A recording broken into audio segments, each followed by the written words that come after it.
금리는 멈췄는데 집값은 폭등했다. 3연속 금리 동결이 만든 부동산 시장 변화. 안녕하세요. 정왕동 에이스 부동산입니다. 오늘은 많은 분들이 기다렸던 한국은행 기준금리 발표 결과와 그 이후 집값과 환율의 급등 현상, 그리고 우리가 주목해야 할 정왕동 부동산의 투자 포인트에 대해 이야기해 보겠습니다. 1. 한은 3번 연속 금리 동결 왜일까? 한국은행이 7월, 8월에 이어 이번 10월에도 기준금리를 2.5%로 동결했습니다. 이창용 총재는 이렇게 말했습니다. 가계대출 증가폭은 줄었지만 수도권 집값 상승세가 가파르고 환율도 불안하다. 즉, 부동산 가격과 환율 사이에 낀 금리 딜레마 때문에 한국은행은 섣불리 금리를 내리지 못하고 있는 상황입니다. 2. 집값은 정반대로 서울 0.5% 역대 최고 상승. 그런데 흥미로운 건 금리가 내려간 것도 아닌데 서울 아파트값이 오히려 폭등했다는 겁니다. 10월 15일 부동산 대책 발표 전후 일주일 사이에 서울 아파트값이 0.5%나 상승. 이는 한국부동산원 통계 이후 역대 최고 상승률이라고 합니다.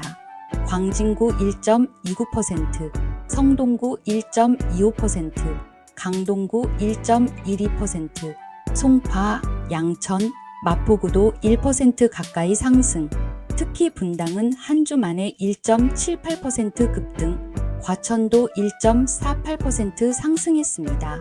막차 타려는 수요가 몰리면서 신고가 행진이 이어진 거죠. 환율 2.0%포인트까지 벌어졌던 한미 기준금리 격차가 1.5%로 좁혀짐에 따라 한은은 금리 인하로 인한 자본 유출이나 원달러 환율 상승 우려를 덜었습니다.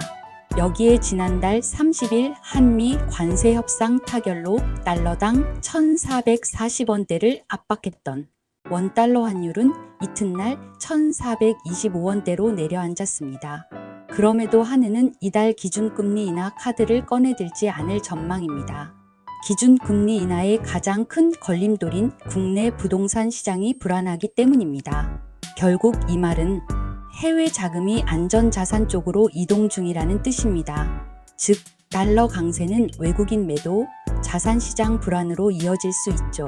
4. 재건축 초과 이익 환수제 완화 논의. 정치권에서도 움직임이 있습니다. 더불어민주당이 제초안 완화 또는 폐지 검토를 공식화했습니다. 이 제도는 재건축으로 조합원 1인당 8천만 원 이상 이익이 생기면 최대 50%까지 세금처럼 환수하는 건데요.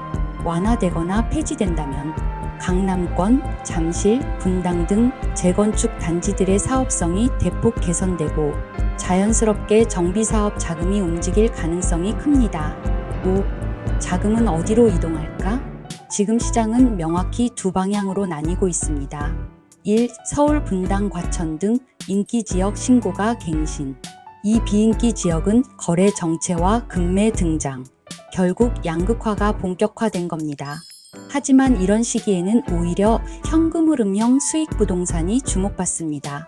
서울과 분당이 과열된 상황에서 정왕동은 아직 토지 가격 수준에서 매입 가능한 수익형 시장입니다. 바이오밸리 확장, 신안산선 개통, 공단 근로자 임대 수요 등 기본 수요가 매우 탄탄하죠.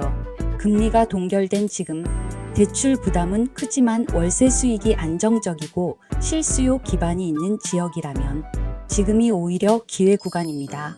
가격이 오르는 곳이 아니라 수익이 유지되는 곳에 투자하라.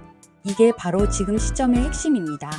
정리해보면 한은은 금리를 내릴 수 없고 집값은 오르고 환율은 불안하고 제초안은 완화 움직임이 보입니다. 이럴 땐 남들이 몰리는 곳보다 한 박자 늦은 수익형 지역을 주목해야 합니다. 정왕동 시흥처럼 임대 수요 확실하고 현금 흐름이 꾸준한 곳이 바로 그 대안입니다.